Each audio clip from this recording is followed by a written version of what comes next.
কেমন আছেন? নিশ্চয়ই খুব ভালো আছেন। আর আমিও খুব ভালো আছি। আমরা এখন যেরকম জীবনযাপন করছি, মানে আমাদের সামাজিক অবস্থাটা যেরকম হয়ে গেছে, যত দিন যাবে তত আমরা ক্রমশ একা হয়ে যাব। সেই একা হয়ে যাওয়ারই একটা গল্প আমি আপনাদের সঙ্গে শেয়ার করতে চাই। দেখুন আপনাদের কিরকম লাগে। এটি কোনো এক বাড়িতে এক ভদ্রলোক একা থাকেন। তার স্ত্রী বিয়োগ হয়েছে এবং তার বাড়ির প্রতিষ্ঠিত ছেলে মেয়ে তারা বিদেশে থাকে।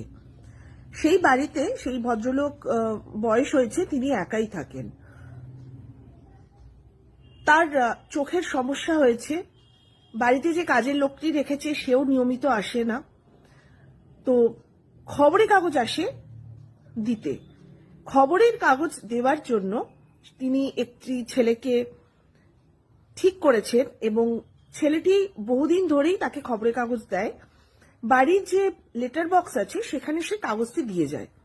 ভদ্রলোক মর্নিং ওয়াকে বেরোতেন এবং তিনি ফেরার পথে লেটার বক্স থেকে সেই খবরের কাগজটি নিয়ে বাড়িতে এসে কাগজটি পড়তেন। এরকম নিয়মেই মোটামুটি চলতো। হঠাৎ করেই একদিন দেখলেন যে লেটার বক্সের যে মুখটি আছে সেই মুখটি বন্ধ। তো যে ছেলেটি সেখানে কাগজ দেয় সে আর কাগজ দিতে পারছে না। ফলত সে কাগজ দেওয়ার জন্য বাড়ির ওপরে এসে সেই ভদ্রলোকের দরজাতে টোকা দিল। অস্থির পদক্ষেপে এক বয়স্ক ভদ্রলোক, যিনি ওই বাড়ির মালিক, ধীর পায়ে এসে দরজা খুললেন। তো তখন যে খবরের কাগজ দিত সেই ছেলেটি বলল, স্যার, ডাক বাক্সটা তো বন্ধ, আমি সেই জন্য আপনাকে কাগজটা দিতে পারিনি, সেই জন্য আমি ওপরে এলাম। তাতে করে মিস্টার মুখার্জি উত্তর দিলেন, আমি ইচ্ছে করেই ওই ডাক বাক্সটি বন্ধ করে রেখেছি। ছেলেটি খুব অবাক হয়ে গেলেন। তিনি বললেন যে কিন্তু কেন? তাতে করে ওই ভদ্রলোক হাসলেন এবং বললেন যে আমি চাই তুমি প্রতিদিন দরজাতে নক করো বা দরজাতে বেল বাজাও এবং তুমি এসে আমার হাতে খবরের কাগজটি পৌঁছে দাও। তো সেই ছেলেটি যে খবরের কাগজ দিতে এসেছে সে খুব অবাক হয়ে উত্তর দিল যে এতে আমার কোনো আপত্তি নেই, কিন্তু আপনার কি মনে হচ্ছে কেন আপনি হঠাৎ এ ধরনের কাজ বললেন? এই কাজটি করার জন্য আপনার এবং আমার দুজনেরই সময় অপচয় হবে। আমি আসব, বেল বাজাবো, কিছুক্ষণ অপেক্ষা করব, তারপর আপনি আসবেন, দরজা খুলবেন, সেই দরজা খুলতে কম বেশি সময় লাগবে, আমি আপনার হাতে দেব, হয়তো আমাদের একটা দুটো কথা বলতে হবে, অনেকটা সময় নষ্ট হবে, আপনার ক্ষেত্রেও সেটা হবে। তার উত্তরে ওই মিস্টার মুখার্জি ছেলেটিকে বলল যে ঠিক আছে, এই জন্য আমি তোমাকে দরকার হলে অতিরিক্ত আরো 500 টাকা দেব, কিন্তু তোমার একটাই আমার তোমাকে অনুরোধ যে তুমি যখনই আসবে তুমি এসে এই দরজাতে বেল বাজাবে বা নক করবে এবং আমার সঙ্গে দেখা করে আমার হাতে কাগজটি তুলে দেবে। কিন্তু যদি কখনো তুমি এই জায়গাটা নক করে আমার সাড়া না পাও তাহলে তুমি অবশ্যই পুলিশকে একটা খবর দিও। ছেলেটি যে খবরের কাগজ দিতে এসেছিল সে তো হতভম্ব এই কথা শুনে। সে বলে, কেন আপনি এ ধরনের কথা বলছেন?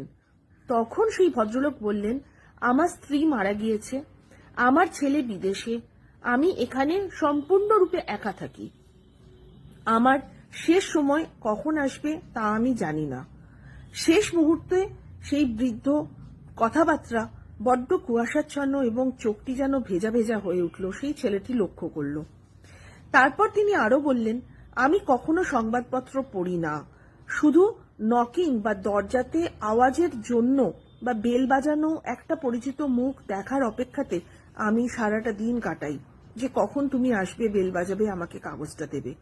তিনি ওই ভদ্রলোক যে কাগজ দিতে এসেছিল তার হাত ধরে বলল, ভাই, দয়া করে আমার এই উপকারটি করো, এই হলো আমার ছেলের বিদেশের ফোন নাম্বার, যদি কোনোদিনও তুমি দরজাতে নক করে আমার সাড়া না পাও তাহলে এখানে ফোন করে আমার ছেলেকে অবশ্যই তুমি কথাটি জানিও।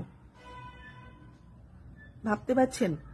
মানে আমার বক্তব্য, একটা দিন আসবে আমাদেরও সকলের যে দিনটায় আমাদের ছেলেমেয়েরা বিদেশে প্রতিষ্ঠিত আর আমরা তাদের সঙ্গে হোয়াটসঅ্যাপে বা ধরুন ভিডিও কলে যোগাযোগ রাখবো, এবং এখানে এসে একটা সময় এসে যারা কাপল আছে, যাদের বয়স হবে, তারা একদিন একা হবে, তখন যিনি একা থেকে গেলেন, যিনি চলে গেলেন তিনি তো চলেই গেলেন, যিনি রয়ে গেলেন তার কি অবস্থা হবে ভাবুন তো। মানে গল্পটা আমি পড়লাম এক জায়গাতে, আমার মনে হলো যে আপনাদের সঙ্গেও একটু শেয়ার করি, যে আজকে আমরা যে দিনটার মধ্যে দিয়ে এগোচ্ছি, আমাদের সামাজিক অবস্থা যেরকম চলছে, আগামী দিনে এইরকম একটা অবস্থার মধ্যে আমরা সকলেই কিন্তু এসে পড়ব।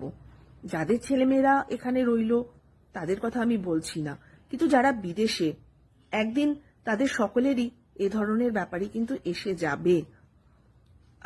আজকে আমি খবর পেয়েছি, এটা একটা সমীক্ষাতেও আমি পড়েছি, যে কলকাতাতে খুব বেশি মাত্রায় সিনিয়র সিটিজেন আছেন যাদের ছেলেমেয়েরা বাইরে চাকরিগতভাবে বা বিবাহ সূত্রে বাইরে থাকে, এবং সল্টলেকে তো ম্যাক্সিমাম বাড়িতেই এ ধরনের মানুষদের ভিড় রয়েছে যারা সম্পূর্ণরূপে একা থাকে, বয়স্ক মানুষ।